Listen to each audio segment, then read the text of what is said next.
Hey there, in this video I want to talk about finding the local minimum or local minima in a function. I should begin by describing the difference between a local minimum and a global minimum.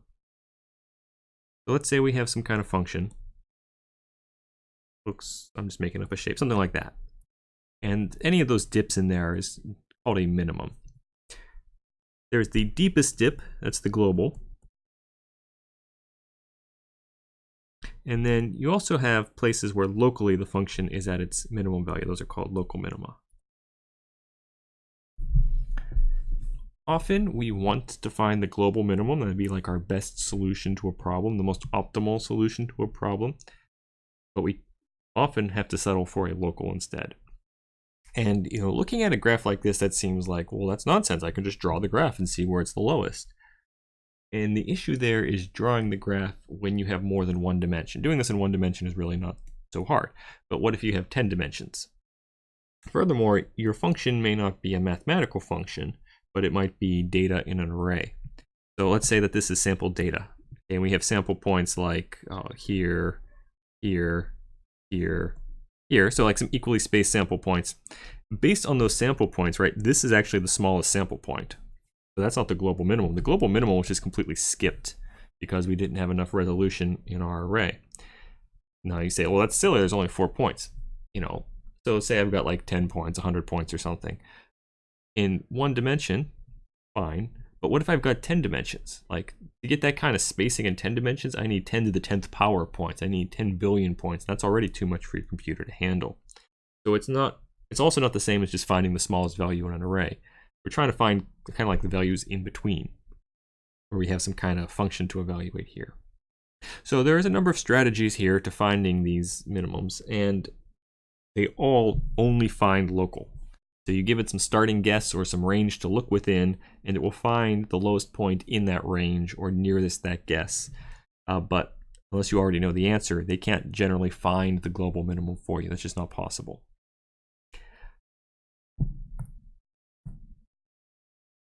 The technique we're going to start with is called golden ratio search.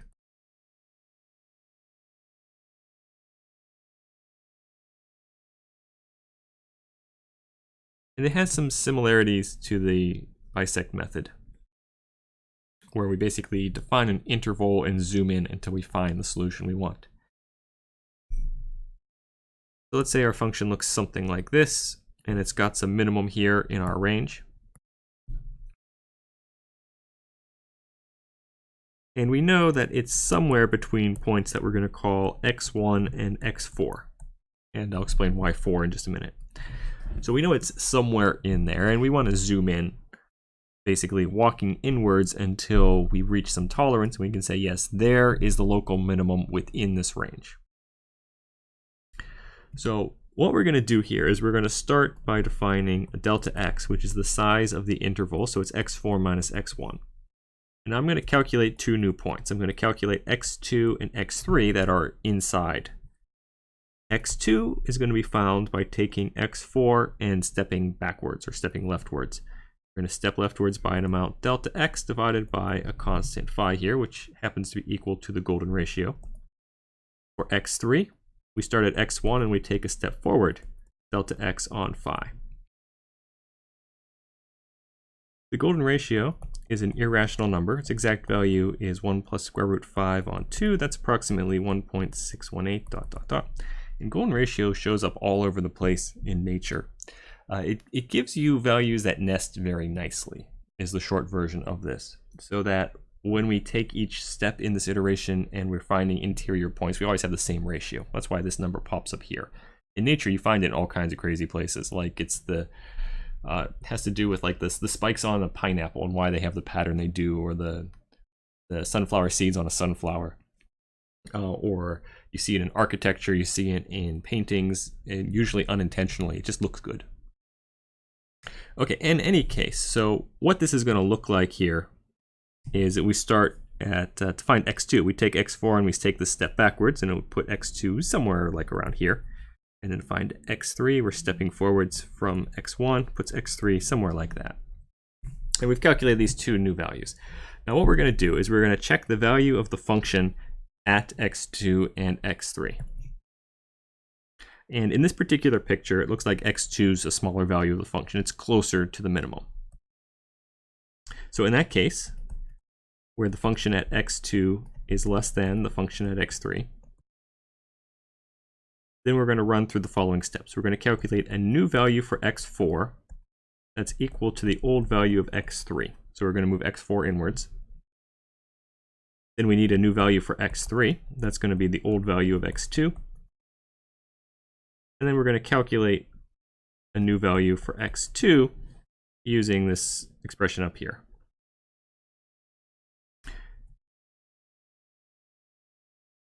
And then since we're already writing something that kind of looks like Python code, else, in the other case, we adjust x1. So the new x1 becomes the old x2. The new x2 is the old x3. And we calculate a new x3. So in the picture we sketched up above, try to redraw that, what it would look like after one iteration.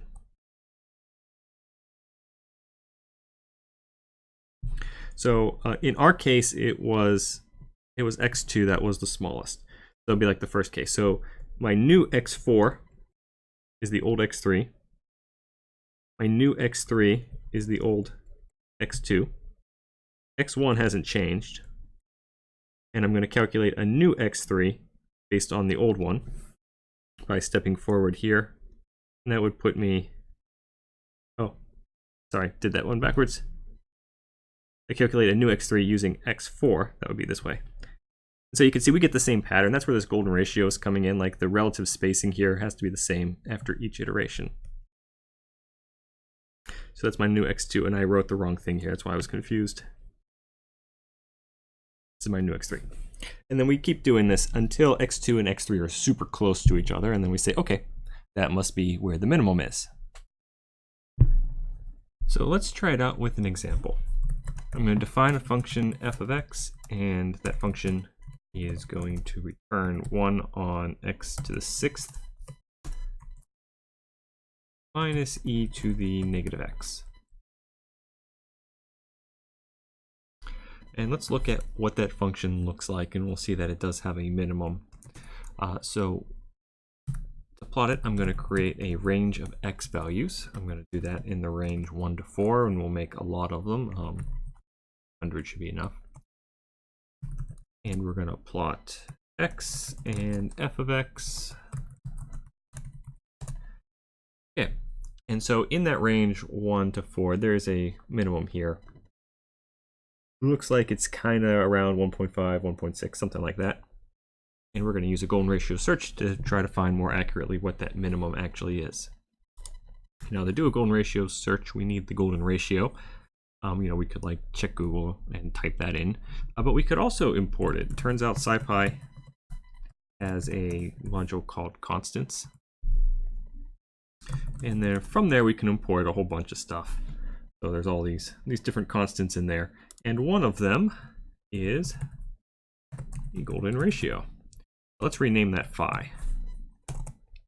Okay, so with the golden ratio imported, we want to set up our limits. So we need x1 and x4, and we can make those the bounds of our graph for this example. So we know for sure that our smallest value is between 1 and 4.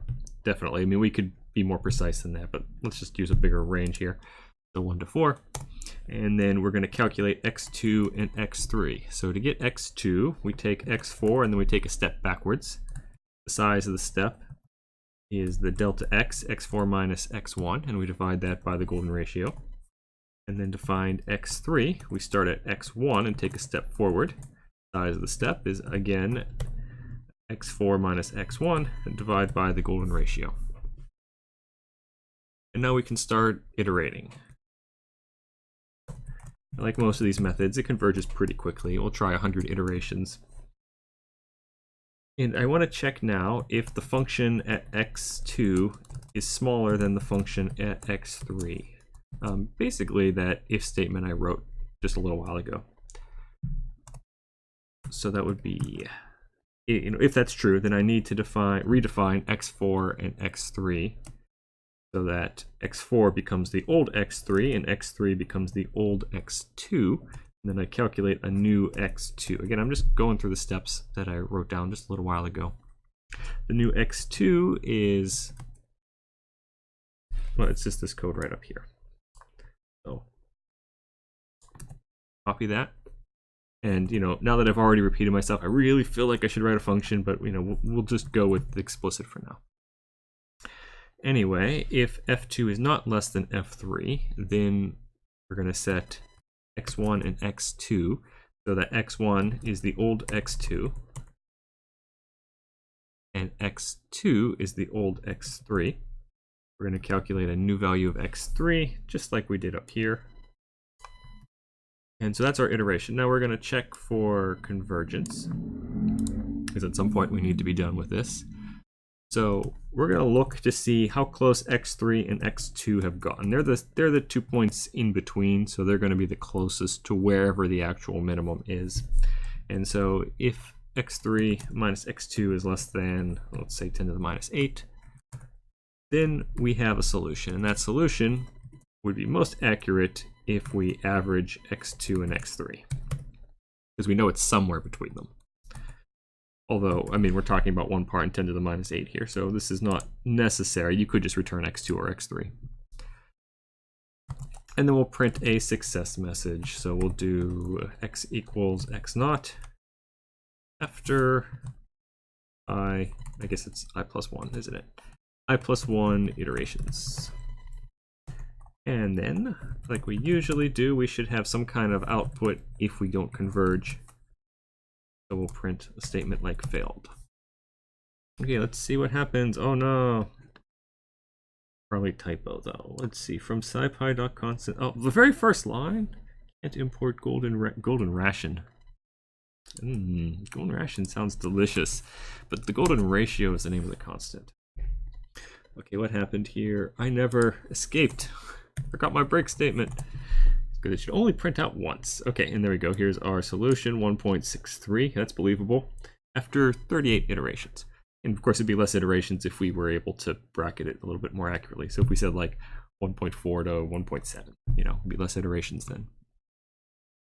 All right, so how does SciPy do this?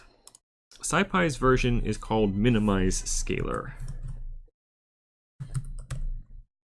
Lives in optimize, minimize, scalar, and if we check it out, okay, it wants a function, and then there's some like optional stuff here.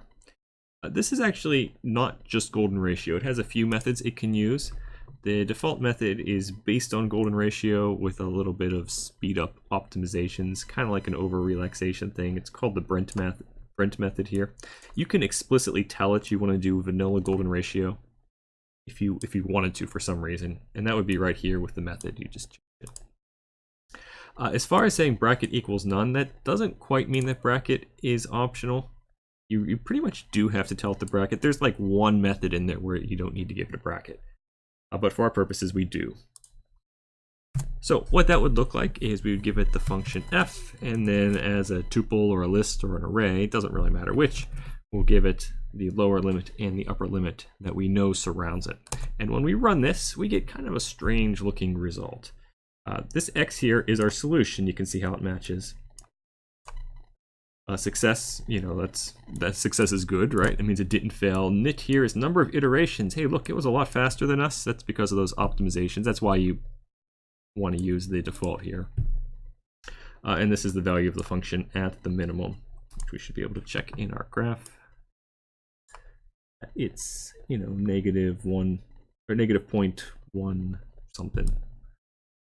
I guess 0.14. Now anyway, this did not return a single value. It returned this strange stuff here.